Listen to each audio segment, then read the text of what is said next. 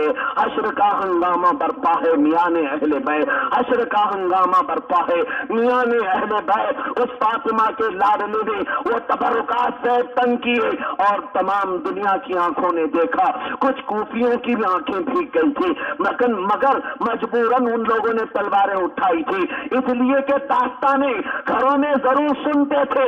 اب ہم اس حسین کے سامنے ہیں جس کے لبوں کو رسول اللہ بوسا دیا کرتے تھے. یہ وہ حسین ہے جو کبھی رسول اللہ کے کندھے پر سواری کرتا تھا. یہ وہ حسین ہے جب پیٹھ پر رسول اللہ کے سوار ہو جاتا آقا بھی اپنا سجدہ لمبا کر دیا کرتے تھے. یہ وہ حسین ہے جب عمر ابن خطاب کو چاہتا ممبر سے اتار دیتا اور جب چاہتا ممبر پر چڑھا دیا کرتا تھا.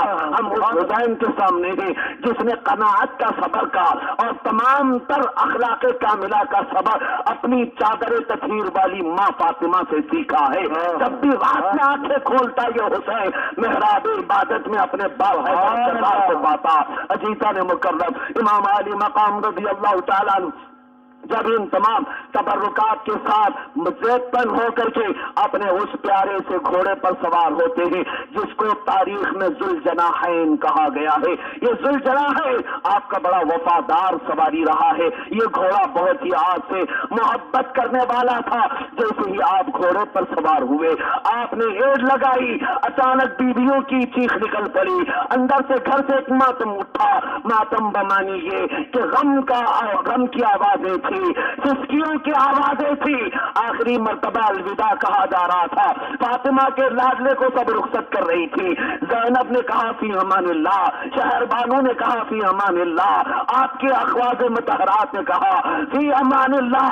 لیکن ذوالجناحین کو جب آپ نے ایڑ لگائی اور کمچی سے مارا، ذوالجناحین آگے نہیں بڑھتا تھا، گھوڑا آگے نہیں جاتا تھا. آپ نے اس کے کان نوچے اور بالوں کو کھینچا. آگے بڑھ جا، آگے بڑھ جا. پہلی مرتبہ ایسا ہے کہ ذوالجناحین آپ کے حکم کو نہیں مان رہا ہے، آپ کے حکم کو عدولی کر رہا ہے، آپ کی تعمیل نہیں کر رہا ہے. سیدنا امام علی مقام فرماتے ہیں اور تاریخ لکھنے والوں نے قلم کو جنبش دے کر کے اس واقعے کو تحریر کیا ہے. ذرا ہوش سے سنو مسلمانوں. امام علی مقام نے کئی مرتبہ ایڑ دینے کے بعد جب گھوڑا آگے نہیں بڑھا آپ اتر کر نیچے آتے ہیں.